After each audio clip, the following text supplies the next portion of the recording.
Seja muito bem-vinda, seja muito bem-vindo ao canal da BI, a Biosphere Education.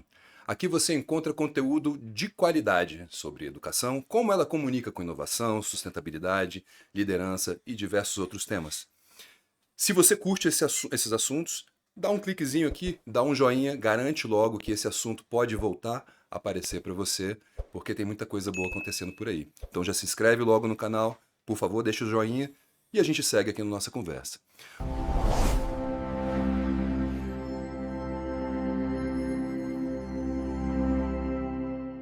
Hoje, o assunto é Pacto pela Promoção da Equidade Racial. Já ouviu falar? Pois é. Uma instituição incrível, com um trabalho maravilhoso, e eu estou aqui hoje com o gerente executivo, Gibson Trindade, essa figura que é, nos eventos, a mais procurada, a mais querida, a mais demandada. Boa tarde, meu amigo, seja bem-vindo. Me diz uma coisa, é difícil ser tão querido? Não, deve ser bom ser querido, mas às vezes o querido se transforma naquela pessoa que provoca, né? E que essas provocações têm dado frutos para a gente chegar, inclusive a Bi, como um grande parceiro de discussão e de construção de narrativas que vão mudar o Brasil. A gente tem essa ambição, né, meu amigo? Vamos juntos. É isso aí. Gibson, conta pro pessoal como é que surgiu o pacto. Bom, o Pacto é uma organização da sociedade civil, né, sem fins lucrativos, que surge há aproximadamente 7 anos atrás, pensando em construir uma relação saudável com as empresas, provocando maior inclusão de profissionais negros, principalmente nas posições onde hoje, historicamente, também estamos subrepresentados, que são as posições de média e alta liderança. No Brasil, os racismos perpetuaram muitas formas de representação, mas talvez a mais perversa delas é no meio corporativo, porque ela impede que essa sociedade, que esse grupo de pessoas, que hoje é a maioria da população, né, somos 56%, possam acessar direitos básicos como educação, como moradia, como saúde, como saneamento. Então, a única solução da gente virar a chave de reduzir a desigualdade social é dando acesso a trabalho digno às pessoas negras. Cara, a gente ouve muito por aí que você investindo nas populações, porque o recorte de renda acaba tendo a maior parte da sua população representada pela população negra, parda, né? E há a defesa de que as políticas públicas devem estar sempre voltadas para a inclusão racial, voltadas para a renda. E que dessa forma você vai ter a inclusão da população negra. Enfim, eu gostaria que você conversasse, explicasse um pouquinho sobre o que acontece com esse raciocínio para o pessoal que Eu eu já tenho. entendi porque você me chamou de querido no começo, que é para agora jogar a polêmica e deixar na minha mão, né? É, Essa ideia, essa ideia equivocada de que você dá acesso universal a alguns serviços para a população beneficia diretamente a comunidade negra por ser a maioria das pessoas. Não existe, né? É uma sim. falácia. Se você não garante intencionalidade e a definição de políticas públicas para aquele segmento da sociedade, você não consegue atingir os objetivos. Vou trazer uma prova muito clássica de tudo isso. A gente pode falar dos serviços de saúde, que são universais, e dos serviços de educação no Brasil. Mas eu vou focar aqui na educação pensando na BI. Quando você pega os indicadores de evasão escolar, quem são os maiores números? São as crianças e jovens negros. Quando você pega os indicadores de falta ou de baixo aprendizado, de português e matemática, principalmente nas escolas, quem são os mais prejudicados? São as crianças negras. Quando você vai falar de reprovação nas escolas, quem são os maiores prejudicados? São as crianças negras. Então não dá para dizer que uma política universal atende a todos de maneira igual. Ou a gente garante intencionalidade no recorte das ações afirmativas e na implementação de políticas públicas para este grupo, ou, infelizmente, a gente vai continuar perpetuando as desigualdades nesse país. Eu só tenho que concordar. E me diz uma coisa, cara, voltando um pouquinho aqui, como é que foi o processo de formação do pacto? Assim, quais foram as forças que permitiram o surgimento, a estruturação para chegar no nível que está hoje? E fala um pouquinho também como é que ele está hoje. A gente tem mais de 80 empresas signatárias, né? Ou seja, empresas que assumiram o compromisso de promover a equidade racial no seu quadro, né? Então, conta pra gente aí um pouquinho de como é que foi esse processo o que possibilitou esse nível de união, de organização que a gente hoje vê com tanto orgulho? Ah, legal, né? O pacto surge da provocação de um aliado branco. Eu sempre falo isso nos lugares onde a gente passa, né? O Jair Ribeiro, que é hoje o presidente da Parceiros da Educação, uma organização que pauta a educação pública de qualidade, atende centenas de escolas aqui no estado de São Paulo, se dedicou durante muitos anos a arrecadar recursos para mobilizar projetos de valorização da educação pública. E num desses diálogos ele percebe, né, que as crianças negras têm maior déficit de aprendizado. E isso deixou ele inquieto para que ele pudesse conversar com outros executivos, seus pares, naquele momento, os executivos das maiores empresas do país, e questionando o que é que as empresas têm feito, né, sobre a agenda de diversidade quando a gente fala do recorte de inclusão. E a resposta não foi satisfatória, né? A gente falando de um cenário de 8, 10 anos atrás, nós começamos a ouvir o reflexo da agenda SG, que vem muito fortemente, principalmente dos Estados Unidos, mas que aqui no Brasil tinha cara de meio ambiente e outra cara, o sobrenome de governança. Quando você recorta o SG aqui no Brasil para a agenda social, que é o S da sigla, a coisa é muito frágil, porque a gente ainda não aprendeu a tentar sanar os problemas na sua origem, né? Para, de uma forma popular, é querer colocar um curativo numa ferida Uhum. profunda. E talvez a maior dessas feridas seja, de fato, o racismo, porque acaba se refletindo em muitos segmentos da sociedade.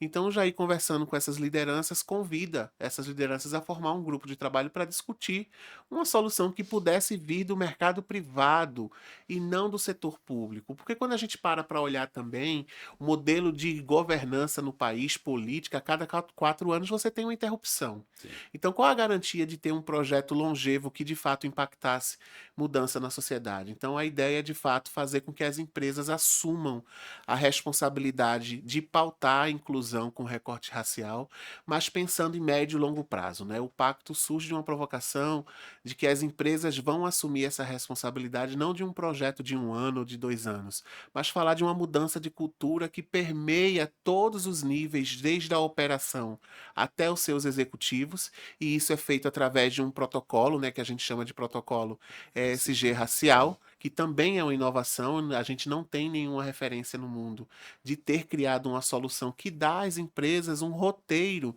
de como operacionalizar as ações afirmativas, e é importante a gente falar que quando nós tocamos no assunto ações afirmativas, automaticamente as pessoas atrelam isso à contratação ou a cotas, É. né? Mas as cotas e as vagas afirmativas são apenas um dos mecanismos que as ações afirmativas podem pautar.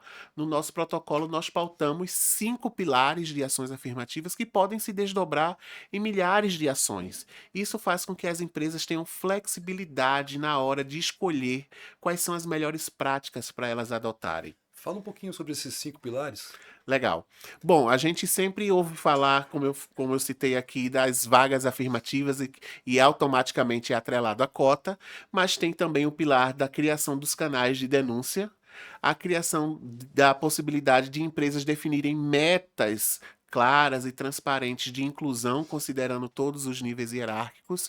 Outro pilar muito importante para essas empresas é defender uma mudança na sua política estrutural de diversidade e documentar essa política, porque a partir do momento que você formaliza, né, todos os colaboradores passam a fazer parte do ecossistema de mudança dessa cultura.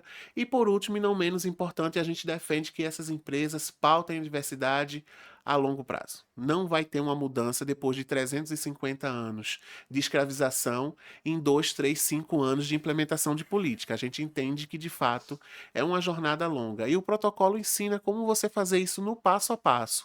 Mas, por outro lado, esse mesmo protocolo também provoca as empresas a refletir, Lucas, como que elas estão se relacionando com a comunidade onde elas estão inseridas. Porque a relação, historicamente, sempre foi de sugar daquele lugar, do território. Sim. Sempre tirar. Por outro lado, a gente também está acostumado, como profissionais negros, a ouvir que falta profissional negro para ocupar as posições de liderança. Ah, eu não encontro no mercado, é difícil fazer processo seletivo para vaga com um nível de escolaridade mais alto, com exigências específicas. E a gente também sabe que nos últimos 20 anos o número de profissionais negros que foram formados em graduação e pós-graduação aumentaram significativamente por conta da política de cotas, Exato. inclusive. Então esse argumento já não funciona para as empresas. Mas o racismo ele é perverso, então ele encontra outras maneiras de não contratar esses profissionais, já não usando tanto o argumento de que não encontra, mas agora criando outros mecanismos através dos seus vieses inconscientes para não permitir que esses profissionais entrem e ocupem esses lugares.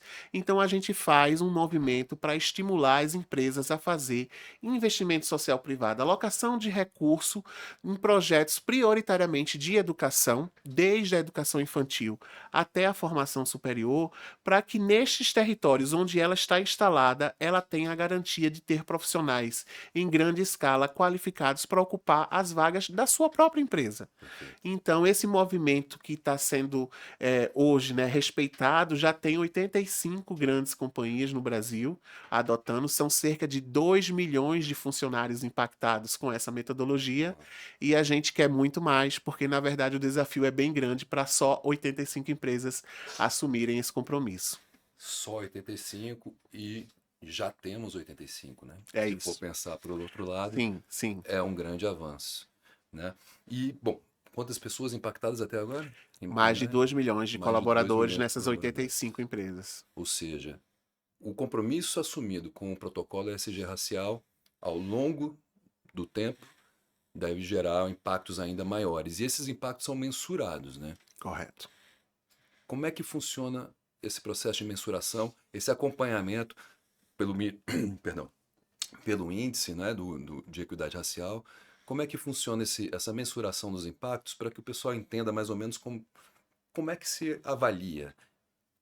Bom, o protocolo ele tem um processo também muito inovador quando a gente olha para trás e olha inclusive para o meio onde a gente está inserido, né, que é de governança Sim, corporativa e entender como que essas empresas dialogam com essa pauta, com o movimento, com o tempo. A gente está vivenciando um movimento aí internacional de work, né, que meio que boicota essas discussões, mas diferente de tudo isso, o pacto não tem uma solução que é subjetiva. Ela tem uma solução matemática. Ela cria um índice que a gente chama de índice ESG de equidade racial. É a primeira iniciativa global que usa dados públicos das empresas para, através de uma fórmula matemática desenvolvida por economistas, dar à empresa esse diagnóstico numérico de quanto ela está desequilibrada racialmente, considerando os dados da população economicamente ativa de onde a empresa opera e comparando também as questões salariais desses profissionais.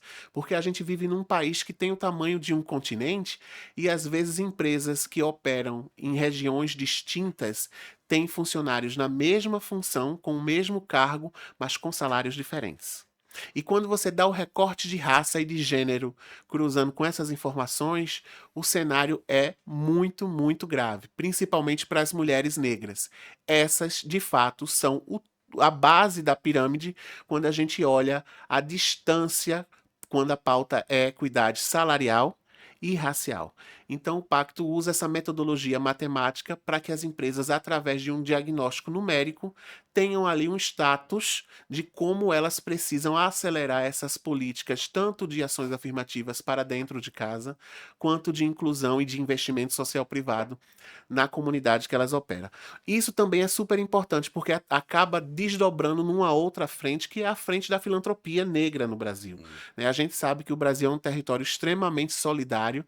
A última grande catástrofe que a gente observou foi a do Rio Grande do Sul e todo mundo entendeu, né, o movimento de se solidarizar e de fazer doações para uma causa, mas a gente tem um problema super grave que é o problema da subrepresentatividade e de uma certa maneira da exclusão das pessoas negras em todos os recortes, da violência sobretudo para essas pessoas negras, e nunca foi uma causa sensível para doações. Então a filantropia também precisa acompanhar o movimento de buscar equidade nos seus projetos a serem financiados, e os filântropos, fundações, empresas e organizações precisam também pautar pautar a agenda racial como um dos recortes a serem olhados. E o pacto, através desse movimento de estimular as empresas a fazer investimento social privado, com 12 empresas que já foram certificadas desde o último ano para esse ano 2025, movimentaram 161 milhões de reais Uau. para organizações negras ou organizações que operam em territórios prioritariamente negros. Isso quer dizer que instituições que pautavam a questão da educação antirracista, questão de pessoas quilombolas, formação de profissionais que estão em áreas vulneráveis, que antes eram automaticamente invisibilizados, começaram a ser vistas como parceiros potenciais e saem desse lugar do limbo para passar a ser parceiros dessas empresas. É incrível, cara. Eu sou muito fã desse trabalho, muito fã. Antes da gente entrar num assunto um pouquinho mais polêmico, porque eu gosto de cutucar, né? E eu sei que você não foge, então a gente cutuca porque sabe que a pessoa não foge da confusão. Eu queria te perguntar uma coisa sobre a composição do pacto, né? E como é que ele funciona, as empresas signatárias, a empresa que tem vontade de assumir esse compromisso, de conhecer. Eu já queria dizer também para quem tem interesse em conhecer um pouquinho mais sobre o pacto, sobre esses programas, e são vários os programas, são várias as iniciativas. Você tem até uma escola virtual agora, né, disponível para desenvolver um pouquinho mais de letramento, né, racial e coisa do tipo. Ou seja, visita o site Pacto pela Equidade, pela Equidade, né? Pela equidadeраcial.org.br. .org.br. A gente vai deixar o link de toda forma aqui, mas vale a pena visitar e ver a quantidade de conteúdo que tem para aprender um pouquinho mais sobre essas questões como um todo, porque é um mundo, é um universo e é o que a gente fala, a gente quando entende a história do racismo estrutural, a gente entende que ele está em todos nós. Ele se manifesta de maneiras diferentes, assim como o machismo, e nós temos que estar vigilantes, né? E cada vez mais bem letrados, cada vez mais entendidos do assunto para poder fazer um pouquinho de diferença, né? Porque senão, como você falou, os vieses inconscientes agem sem a gente conseguir identificar. Correto. E esse é um papel que a gente tem na BI, de ajudar na educação, né? Ou seja, de ajudar a conscientizar, a sensibilizar e conscientizar as pessoas sobre esses vieses, sobre os processos que levam à exclusão, os processos que levam à perda que a gente tem, que é absurda, né?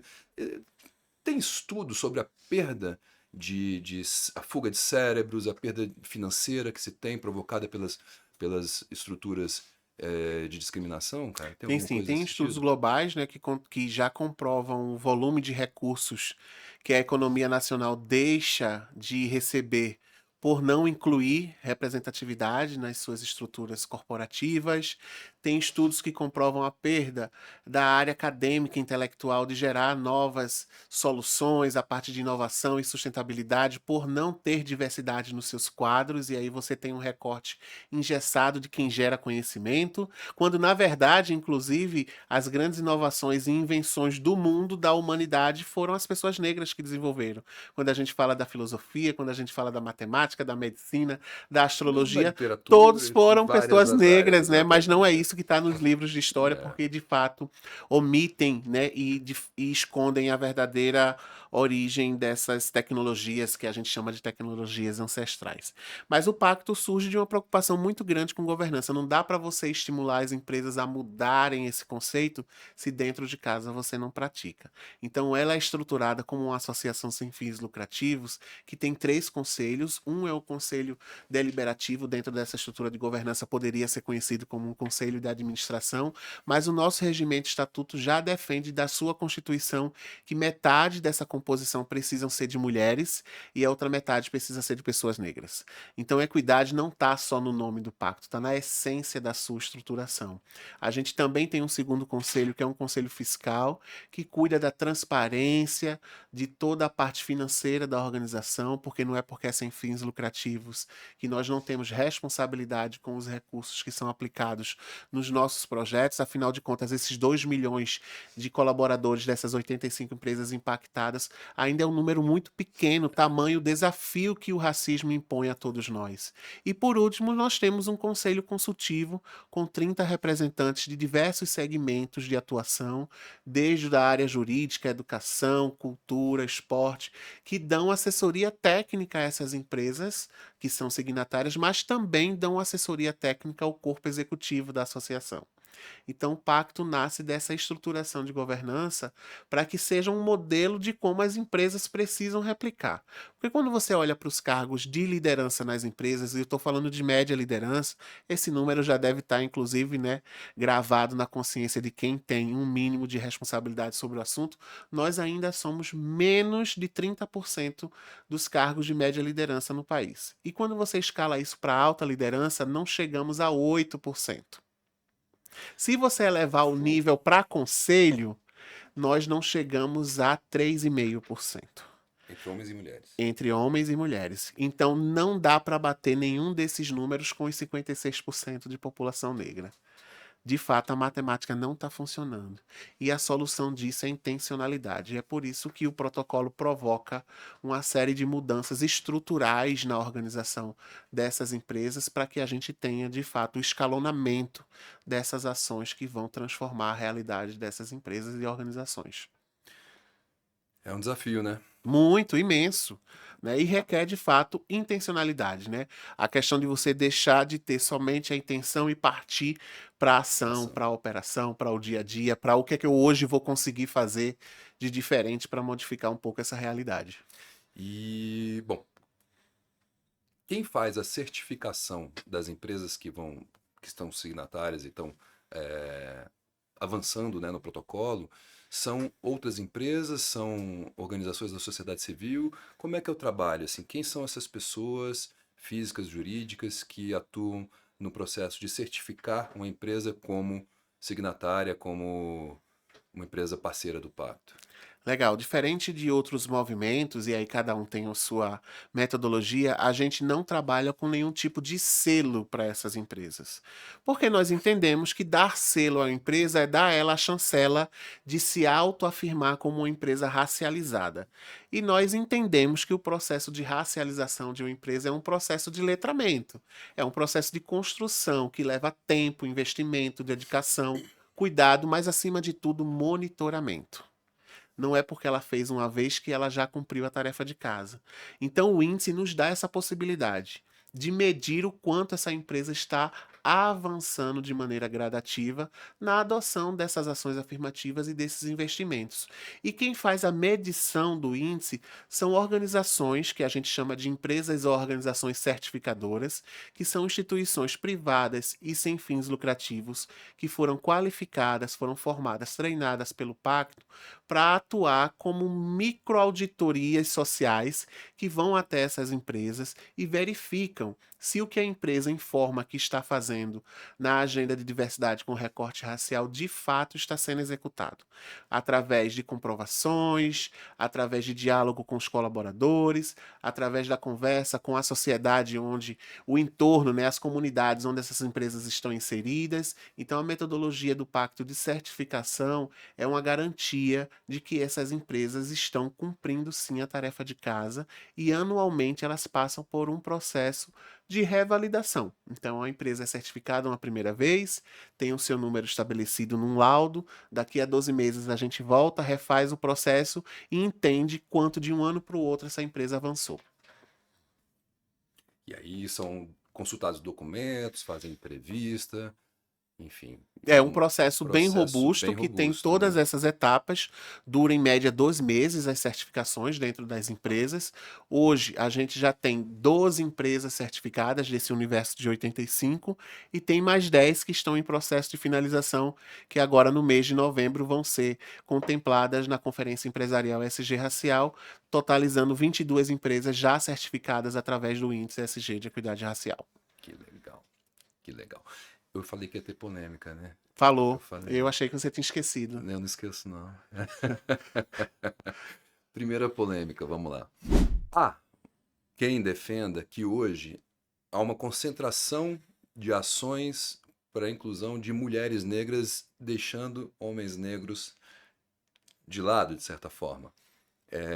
Eu tô sendo simplista na forma de colocar porque ela é cabeluda e eu tô fugindo disso também, tá? Mas você entendeu meu ponto, eu queria que Entendi. você trabalhasse isso pra gente. Ah, legal. Recentemente nós tivemos acesso a uma pesquisa acadêmica que provoca uma reflexão sobre eh, o recente aumento de investidura de projetos e campanhas de valorização na formação de mulheres negras, o que é excelente, muito bom. Mas essa mesma pesquisa nos provoca a pensar se os homens negros, através desse processo, não estão sendo também excluídos. Quando a gente observa a intencionalidade em projetos exclusivos para as mulheres negras, onde os homens negros ficam na contemplação de formação, qualificação e de investimentos. Essa é a provocação desta pesquisa. E o meu ponto de vista em relação a isso é que a gente deveria separar o problema em camadas. De fato, a mulher negra, por estar na base da pirâmide, precisa ter, sim, maiores investimentos para poder ter um balizamento em relação ao acesso dessas mulheres e elas poderem ter indicadores que sejam pelo menos equiparados ao dos homens negros. Mas isso também não quer dizer que automaticamente, quando eu estou investindo em mulheres negras, eu estou excluindo os homens negros. Esses, por via da própria sociedade e da estrutura, já acessam espaços que essas mulheres não acessam. Então, eu acho que o que falta de interpretação dessa pesquisa é esclarecer para a população que essas camadas de exclusão que o racismo nos coloca não pode fazer com que uma crise seja instalada entre gênero de pessoas negras. Pelo amor de Deus, era só o que faltava. Então, respondendo à sua polêmica, eu não discordo da pesquisa, eu concordo do ponto de vista de que ela nos dá evidência matemática de que aumentou realmente os investimentos nos projetos de qualificação para mulheres negras, mas ao mesmo tempo eu entendo que a pesquisa pode dar uma recomendação que é dar visibilidade também a outras estruturas e oportunidades que os homens negros, em comparação às pessoas brancas, e aí valem homens e mulheres, também são excluídos, né? E isso ninguém quer falar. Bom, e tem também, obviamente, eu acho que na nossa cabeça, eu acho que a população no geral, ela já assimilou, até pela questão, pelo trabalho de conscientização da questão de gênero, né? E quando você trabalha a questão de gênero no recorte racial, a gente sabe que as mulheres mães negras, né, acabam tendo uma jornada de trabalho muito mais complicada, é uma jornada, uma dupla jornada, né, em casa, no trabalho, transporte, uma série de coisas. Então, é natural que a gente veja uma iniciativa maior, né, e perceba, a questão acho que está muito também na percepção, né, do que a gente vê acontecer, naquilo que a gente está olhando também, né? E muitas vezes não vê outras iniciativas e como elas geram outros tipos de resultado, né? De uma forma mais ampla e tudo mais. Enfim, acho que às vezes o olhar da gente também está voltado só para um lado. É mais ou menos isso que eu quero dizer. Outra polêmica boa é o que a gente está vivendo hoje no momento do mundo, né? Digamos assim, essa nova reorganização da geopolítica mundial, essa onda anti-woke, né? Essa onda de certa forma, de enfrentamento, né? De certa forma, não, é um enfrentamento a todas as políticas aí de diversidade, de sustentabilidade, né? A gente vem enfrentando algum retrocesso, né? Em algumas áreas disso aí. E, bom, como é que você vê, como é que você tem percebido isso aqui no Brasil? Pensa aí. Qual o tamanho que você dá a esse problema? Você me pegou. Porque eu Se- acho, Será eu que o acho. problema do meu vizinho é o meu problema? Por que que eu tô falando isso? Recentemente eu escrevi um artigo Ah, que saiu na Folha de São Paulo sobre isso. Será que o problema americano é um problema brasileiro? Será que a gente precisa, de fato, exportar esse cenário global, que nem é global, é americano? sim, A gente precisa dar nome a isso. sim, Eu entendo que não. Lógico que a política global influencia no funcionamento da sociedade. Isso é fato. As empresas, parte delas tem origem nos Estados Unidos, outra parte tem sede nos Estados Unidos e outra parte tem acionistas e investidores americanos. Isso vai influenciar, de fato. Mas será que o que está acontecendo lá precisa ser replicado da mesma forma e com os mesmos impactos aqui no Brasil? Assim, eu espero que não só isso, quanto muitas outras coisas, definitivamente não. Será que essa polêmica toda que foi alimentada de anti-woke não é mais uma vez a moda brasileira de copiar tudo que acontece lá fora? Por que que eu estou falando isso? Porque dentro desse cenário, no último ano, final de 2024, a gente foi fazer uma escuta com as empresas que são signatárias no pacto, sobre o que é que elas estavam pensando do seu planejamento para 2025, Muitas delas. mediante essa mudança do cenário global que já estava anunciada. Aham. A gente já sabia o que vinha por ali, talvez não na proporção do que aconteceu.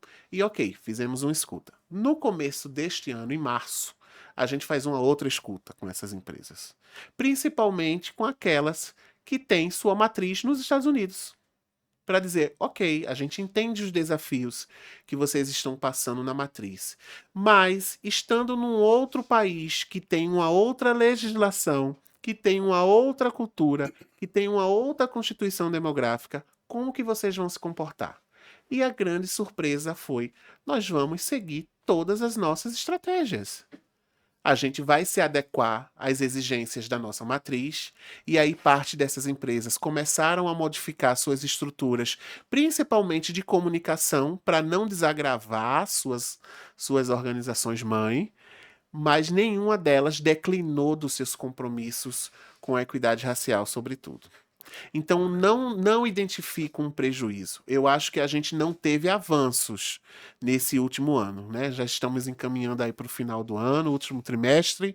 É sim, sincero falar que os investimentos diminuíram. É honesto falar que a pauta desacelerou, desaqueceu, mas também é honesto falar que para a gente, dentro de casa, não houve nenhum retrocesso. Então, se a gente não tem o que celebrar, a gente também não tem o que lamentar. Então, volto a dizer, nem sempre o problema do vizinho é o meu problema. Também. Temos bastante já, né? Já temos o Temos suficiente. bastante. E volto também a Entendeu? dizer uma outra É, coisa. Esse cenário não é um cenário novo. Várias vezes já aconteceram coisas similares. No Brasil, nós enfrentamos um cenário bastante parecido com esse, num tempo bem recente, inclusive. Mas nós passamos, nós estamos aqui. Os movimentos estão aí. O terceiro setor tem, sobretudo, segurado essa carga de diálogo com as empresas, fomentando a agenda de diversidade, equidade e inclusão e mostrando a essas empresas que essa transitoriedade tem um tempo para acabar e que é a diversidade que vai sustentar o futuro dessas empresas. Então, a gente tem uma boa parte das organizações segurando ali a responsabilidade de garantir que esses programas e projetos permaneçam acontecendo e que cada vez mais novas pessoas possam estar ocupando esses é lugares. nisso que a gente aposta, E precisamos né? É nisso que a gente cobrar aposta. também, Precisamos cobrar também, acompanhar. sem dúvida. Quando a gente fala de retrocesso, boa parte dele é percebido como um retrocesso civilizatório, a partir do momento em que o discurso entra na consciência da população, que muitas vezes não tem o letramento, ou a educação de qualidade para poder perceber o tamanho do problema que a gente vive, né? O contexto histórico, as razões que mostram a gente está na situação que a gente está, com ganhos incríveis e ainda com batalhas difíceis a vencer. Falando nisso, quando a gente fala de consciência, de avanços civilizatórios, a gente também percebe que as lideranças, estamos falando aqui principalmente do setor corporativo, né, as lideranças muitas vezes se encontram ainda com uma certa dificuldade de lidar com o tema. Ou eu estou errado? Não, você está certo, é porque você tinha dito que seriam só 2 assuntos polêmicos. Aí eu tô vendo que tá aumentando. Para você ver que esse eu não qualifiquei como polêmico Entendi. ainda, né? Enfim, a gente sabe que, bom, quando nós pensamos nos programas da BI, a gente sempre tem uma preocupação de trabalhar um pouquinho de letramento racial, porque está na nossa Constituição, né? Vamos dizer assim, está na nossa essência. Então a gente tem essa preocupação. Mas, enfim, nós também temos que passar pelo nosso processo para poder levar para os outros aquilo que a gente acredita que é o melhor caminho, Ah, né? Mas quais são os processos que você tem visto mais eficientes para poder eh, letrar, vamos dizer assim, as lideranças nos mais diversos níveis? E se você vê diferença de dificuldade a partir do nível dessa liderança? Cara, por incrível que pareça, a gente ainda vive num período 2025 com alguns tabus, né, dentro das empresas e das próprias lideranças.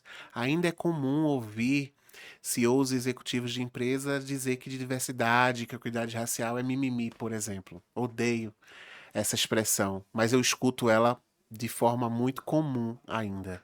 E aí você traz a seguinte reflexão: não dá para mudar algo que você não conhece.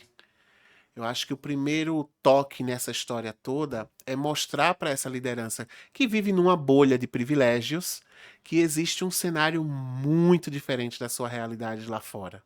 E dar um choque de realidade nessa liderança é trazê-la para um contexto social da qual ela não percebe e que muitas vezes ela só vê no imaginário de filmes, de novelas, de documentários, mas levá-la até a consciência prática de onde a coisa da desigualdade opera é um choque de realidade. E através de que a gente faz isso? Dos números, né? O pacto, por ter se consolidado como um grande gerador de inteligência, dialoga com esses executivos na linguagem que eles estão acostumados, que é a linguagem corporativa, do business, do dinheiro, do negócio. Então, transformando essa desigualdade em números, a gente consegue provocá-los ao entendimento de que eles precisam sair dessa caixa.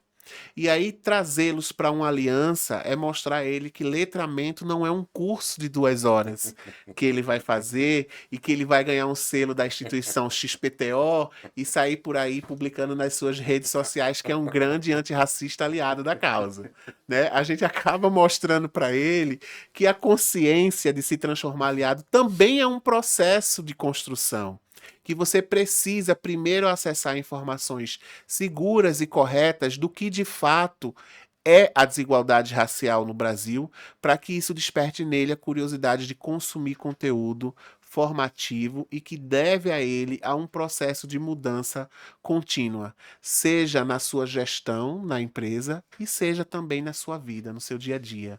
Porque não existe uma pessoa que é racista na empresa e que não é racista em casa, e muito menos vice-versa. Então é uma mudança de postura pessoal que reflete no modo como você gere a sua empresa. E a gente vem fazendo isso de maneira muito propositiva, de maneira muito educativa, através da sedimentação desses grupos, né? Você vai falar com uma camada da empresa, talvez aquela linguagem não seja a mais adequada para o executivo. A forma como você aborda o executivo não é a mesma maneira que você vai dialogar com o RH da organização. A forma que você fala com o RH não é a mesma forma que você vai falar com a operação daquelas empresas. Então, entender que são níveis diferentes, né, de maturidade também dá a possibilidade de você atingir com maior sucesso Perfeito, nesse diálogo. perfeito. Essa é uma visão estratégica, digamos assim, né? Ou seja, como, e esse é um desafio que a gente aqui assume, né?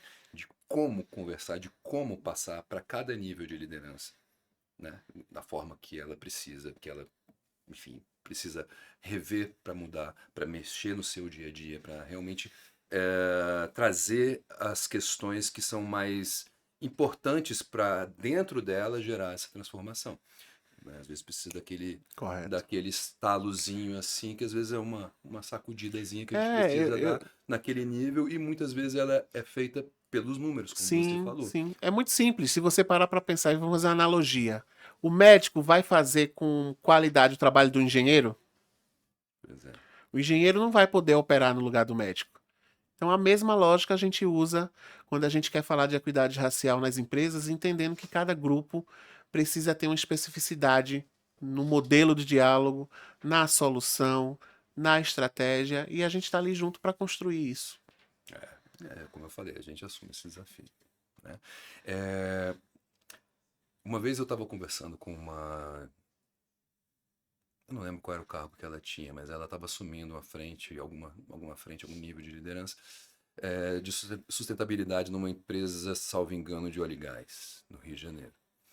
E ela estava muito perdida. A gente estava num evento sobre inovação, ah, não lembro, acho que foi dentro da Unilever, salvo engano.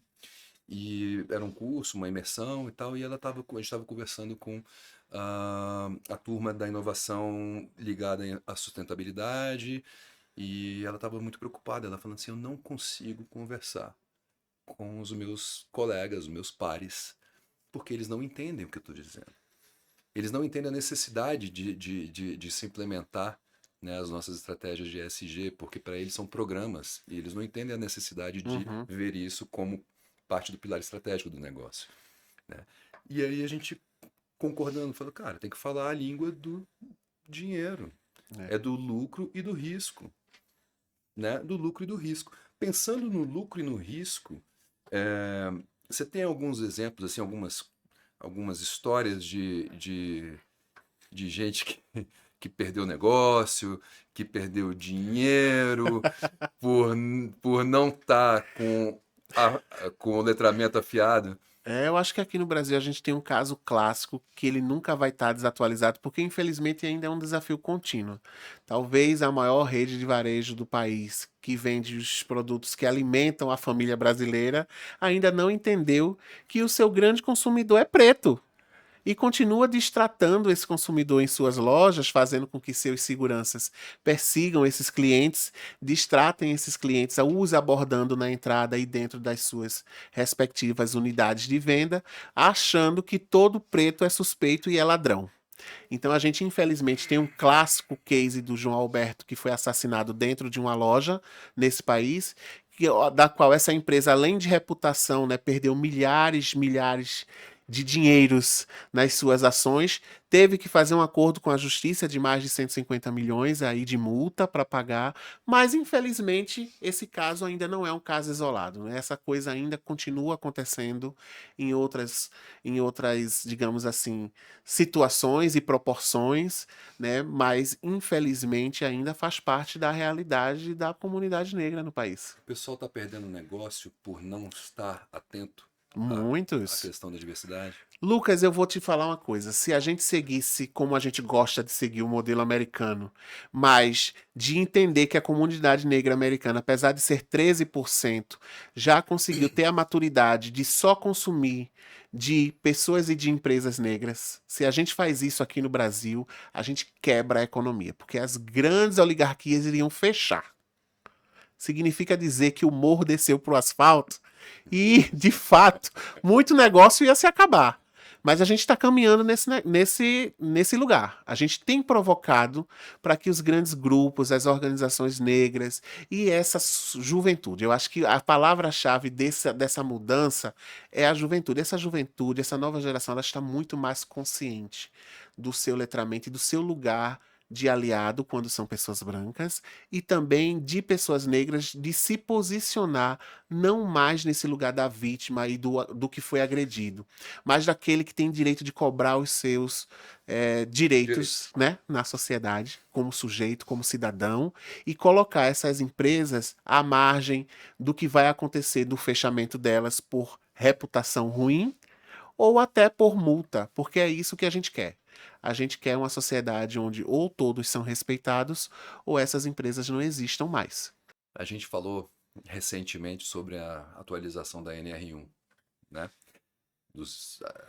Agora, como os riscos psicossociais vão ter que constar, né, nos programas de gerenciamento de risco das empresas, das instituições, melhor dizendo, né? E quando a gente fala das ações do pacto, né, do protocolo ESG racial e como ele entra nas ações de integridade, né, no compliance das empresas e tudo mais, a gente pensa que a NR1 pode vir para a atualização da NR1 pode vir para auxiliar de alguma forma o cumprimento dessas políticas que muitas vezes são escritas, são feitas, mas não são cumpridas. Mas agora, com uma fiscalização maior, voltada para os riscos psicossociais, sabendo que o público, né, a população negra, é mais suscetível aos riscos psicossociais por uma questão óbvia, né? Talvez a gente tenha também um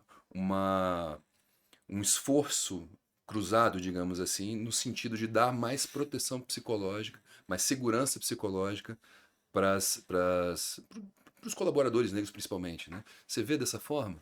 Lucas, eu sinceramente espero que funcione. A gente tem exemplos clássicos no Brasil de leis que colam e de leis que É, não colam, né? Recentemente ficamos felizes com o monitoramento e a geração do relatório que compara gênero e salário nas empresas, o que foi uma grande conquista para a sociedade, porque esse mesmo documento evidencia a exclusão das mulheres negras, sobretudo, em relação à comparação salarial com os homens brancos, né? Elas recebem aproximadamente 60% do salário de um homem branco, né? Mesmo ocupando a mesma posição, a mesma vaga. Então, isso mostra o tamanho do abismo que a gente vive. Mas a gente também tem leis que não colam. A gente tem a Lei 10.639 que pauta a educação e cultura antirracista e história da cultura afro-brasileira nas escolas. E menos de 30% das escolas do país aplicam a lei. A gente está falando de educação. Então eu espero que a aplicação da NR1 com a sua atualização que traz os riscos psicossociais e que de fato depois da pandemia foram acentuadas essas discussões sobre quem de fato mais é prejudicado com todas essas possibilidades de agressões e microagressões dentro do ambiente corporativo, tragam para as empresas a consciência de participar dessa mudança de cultura, não só em relação à preservação da sua reputação, mas de entender que aquele colaborador ele é um ativo do seu quadro. Que sem ele não tem resultado, sem ele não tem inovação, sem ele não tem crescimento. Né? As empresas precisam perceber as pessoas como seres humanos e não como números. Essa é a grande realidade. Eu espero que de fato a atualização da NR1 traga essa mudança do ponto de vista da gestão das empresas, mas ela só vai funcionar se de fato a fiscalização for funcional. sem E dúvida. estamos animados para que os resultados sejam positivos. Sem dúvida. E é triste quando você falou, né, que é importante que as corporações entendam que gente é gente, não é número, né? Ainda que a gente precise mostrar os números para lembrar disso, né? Os números são um caminho para que elas entendam que as pessoas não são somente números.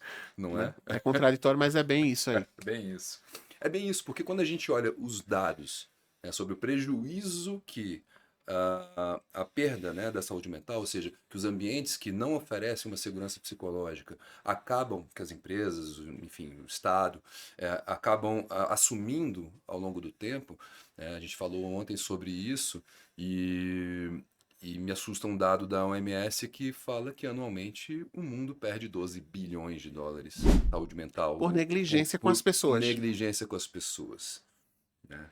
Enfim, de diversas formas. Correto. É isso. Obrigado pela ajuda.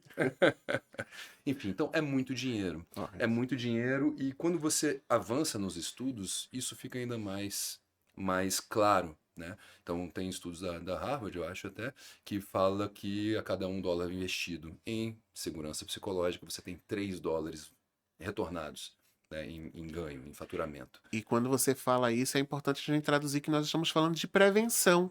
Como todo conceito de saúde, prevenir é sempre mais barato do que tratar. Exato, Então, exato. as empresas vão precisar se educar a entender isso, né? Mesmo que seja à custa de multas e É, de fiscalização. eu vou te dar um exemplo agora, mas assim, eu tenho muita fé de que essa atualização da norma venha realmente oferecer um pouco mais de segurança psicológica de tabela para a população negra, Sim, sabe? Essa é a minha expectativa e eu acredito muito que um trabalho de conscientização, de desenvolvimento de lideranças para para as duas frentes, ou seja, trabalhar um pouco da consciência sobre o que é a atualização da NR1, o que são os fatores de riscos psicossociais, como mitigá-los, né? O que você perde, o que você ganha, quais são os riscos. Não é só um risco reputacional, né? Não é só perda pelo turnover ou pela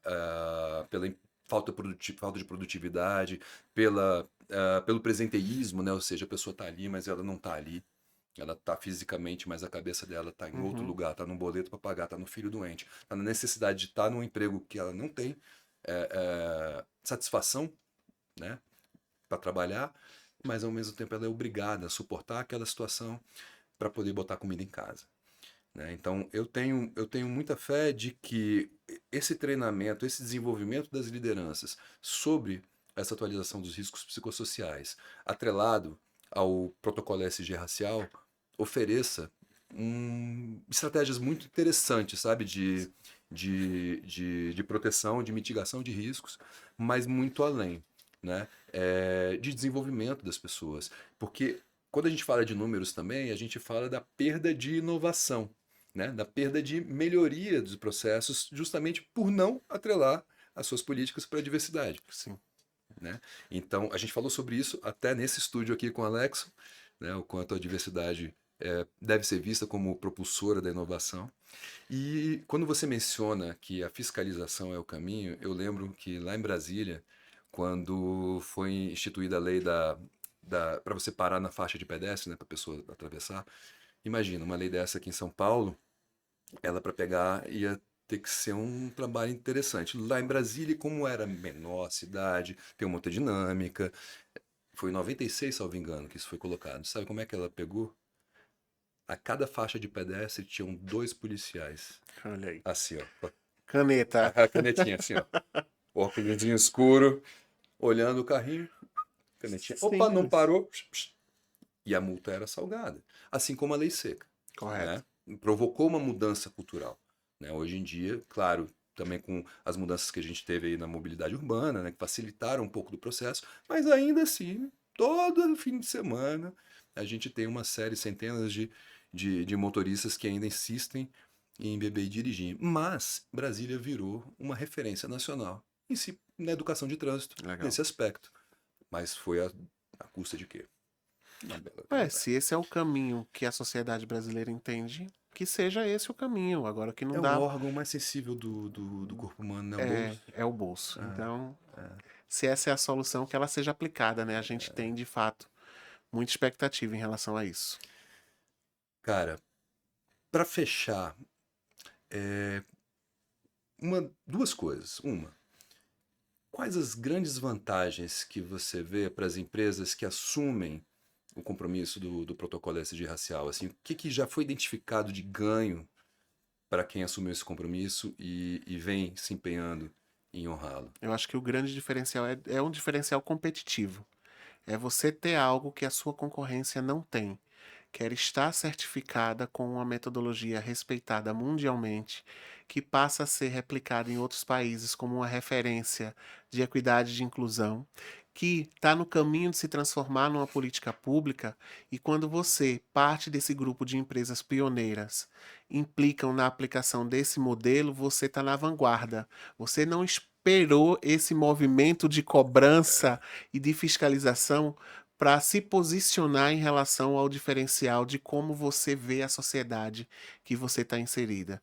Então, para o Pacto, essas 85 empresas, elas têm esse lugar de vanguarda, de respeito. A gente tem muito respeito por essas empresas, porque elas estão ali de maneiras voluntária. Elas não pagam para estar na iniciativa, ao mesmo tempo que elas não são cobradas para estar na iniciativa.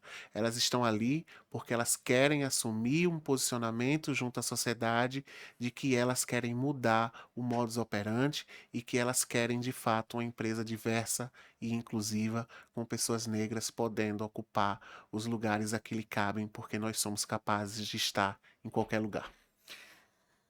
Se imagina o potencial que esse país tem, né? Se a gente consegue fazer com que uma camada tão grande da população tenha acesso ao que ela deveria ter acesso por direito constitucional, acho que a gente estaria bem melhor do que a gente está hoje.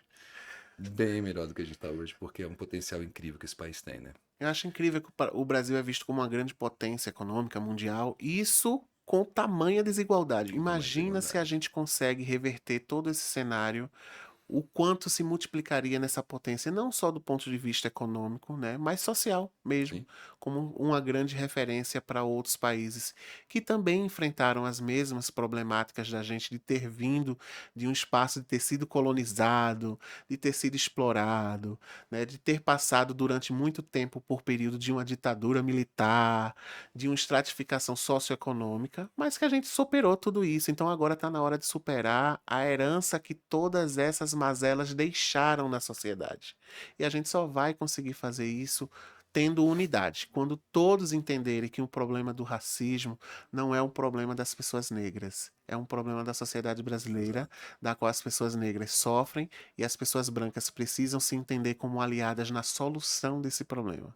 E juntos, né, coletivamente, nós iremos construindo essas soluções que vão driblando toda essa perversidade que é o racismo, que mata um jovem negro a cada 17 minutos, que exclui milhares de crianças negras da escola, que mata de fome a maioria da população vulnerável nesse país, que são pessoas negras, e que eu poderia passar aqui horas falando de dados da exclusão, sempre associando a pessoas negras.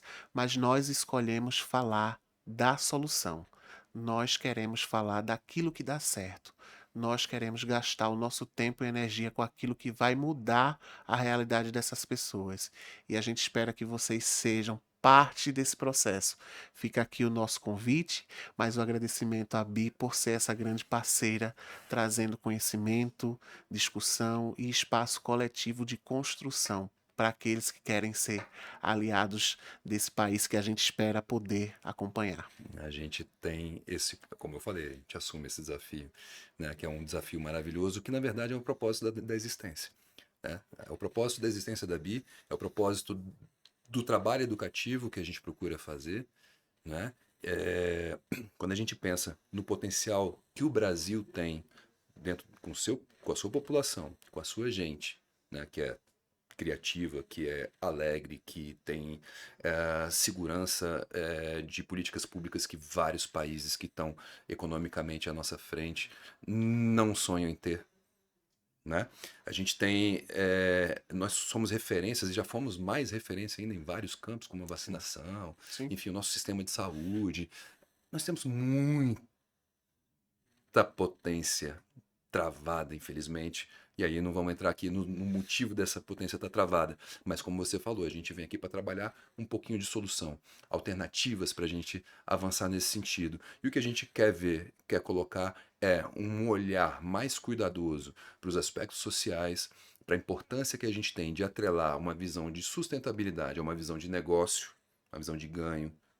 Hoje, no início do SG, quando ele chegou para todo mundo ali, a pessoa ficava ali, pô, mas o que é isso e tal. Hoje não, o grande capital, na verdade, de onde surgiu o SG, inclusive, pessoal, vocês não sabem disso, mas enfim, já trabalha com SG de uma forma absolutamente normal, Natural. natural, né? E quando a gente pensa no potencial que a gente tem dentro desse país, com a riqueza que ele tem, não estou falando só de riquezas naturais, né? Mas de riqueza de cérebros, riqueza de processos, riqueza de potencial de industrialização, né, dentro da economia verde, quando a gente junta a possibilidade de inclusão de uma parcela significativa da população que tem um potencial de trabalho, de pensamento, de inovação tão rico, um dos grandes aspectos da diversidade, o mais simples de trabalhar, que na minha visão é atrelado à inovação. Quando você tem pensamentos, vivências diversas, você tem uma riqueza de assunto para tratar, para ver, para solução para aqueles problemas que às vezes você não via, né? Então eu sou muito otimista de que os caminhos são vastos, não são simples, mas que deixa a gente animado para encarar. E antes de te agradecer, eu queria só deixar, queria que você desse um tchau para a turma, deixando uma mensagem para aquele pequeno empreendedor, para aquele pequeno empresário, para aquele médio empresário, para as organizações públicas, como o pessoal pode se informar um pouquinho mais, pode, às vezes não se vê integrando, porque quando você olha ali no pacto, são grandes empresas que estão ali, aí fala assim, pô, será que é para mim? Né? Como é que recado que você deixa para a turma toda? Eu acho que o recado é um convite a entender em que parte, em que momento, em que instância você se conecta com essa pauta, entendendo que a nossa essência é educação. Seja ela educação formal, seja ela educação corporativa, ter acesso à informação segura vai mudar a realidade do seu negócio, independente do tamanho desse negócio. Então eu sempre falo que para a comunidade negra, a gente foi cerceado e nos tiraram muitas coisas, mas não conseguem tirar o nosso intelecto. Aquilo que a gente adquire de conhecimento fica para o resto da vida. Então, que as empresas, que as organizações, que as pessoas possam investir em educação, porque é isso de fato que vai mudar a realidade do cenário que a gente tem hoje de desafio. E o Pacto é um grande parceiro nessa jornada. Aqueles que quiserem conhecer um pouco mais desse trabalho, desse movimento, tem aí nossas redes sociais e nosso site para que vocês possam entender de como e de quais maneiras a gente vem movimentando essa agenda e todos, sem distinção, são bem-vindos para colaborar com essa agenda e para fazer parte desse movimento, assim como a Bi hoje é nosso grande parceiro. Muito orgulho ter você aqui com a gente, cara. Conte comigo. De Tô por verdade, aqui, de sempre. verdade. Ah, você não abriu ali a, Ó, a a hora. lembrancinha? Olha a Ah, não hora. abriu a lembrancinha que a gente Ah, trouxe pra ele? vamos lá. Surpresa. Rufem os tambores. Hum, olha aí, que lindo. Pra minha coleção. Gente, Você vou deve ter confessar. caneca de Tenho. tudo quanto é jeito. Olha aí, ó. Linda. Linda. Adorei. É, meu amigo. É isso. Olha que pergunta legal. Como você deseja a próxima página da sua história? Bom, eu espero Né? que a próxima página seja uma página bem diversa e com menos sofrimento e menos desigualdade. É isso que eu espero. Que assim seja. Bom, muito obrigado mais uma vez. É, Bom, se você curtiu essa conversa, se você aprendeu com isso, conta pra gente quais são os insights, o que que você aprendeu dessa conversa aqui com o Gibson, que sutileza que você não tinha percebido e que de repente esse papo trouxe à sua cabeça. Conta pra gente, é importante a gente saber, né, Gibson? Vamos dar uma olhadinha aí no que tiver de comentário, vamos dar uma olhadinha nas redes sociais, traga a sua conversa para as redes sociais, elas estão lá realmente para aproximar as pessoas, né? Para a gente poder ver, ter até o termômetro de como está a nossa comunicação, como é que as pessoas estão vendo, o que que elas gostariam de ver, né? Mas principalmente acompanhem, como o Gibson falou, as redes, o site do Pacto e as nossas redes, o nosso canal aqui no YouTube, os nossos programas. A gente tem ali soluções muito interessantes para você, empresário, para você, liderança de instituições públicas com fins lucrativos ou sem fins lucrativos. O nosso foco é em promover todo esse avanço, né, com ganhos de performance, mas principalmente com ganhos de vida, né, de bem-estar psicológico, de bem-estar social, de bem-estar ambiental, enfim, de todas as ações que a gente tem aí para poder ter uma vida mais saudável e mais próspera. A gente acredita muito nisso e é para isso que a gente está aqui. Então, se você chegou até aqui, já está cortando o vídeo e ainda não curtiu, não compartilhou, por favor, o faça. Eu sou obrigado a lembrar. Um abraço. Então é, pessoal.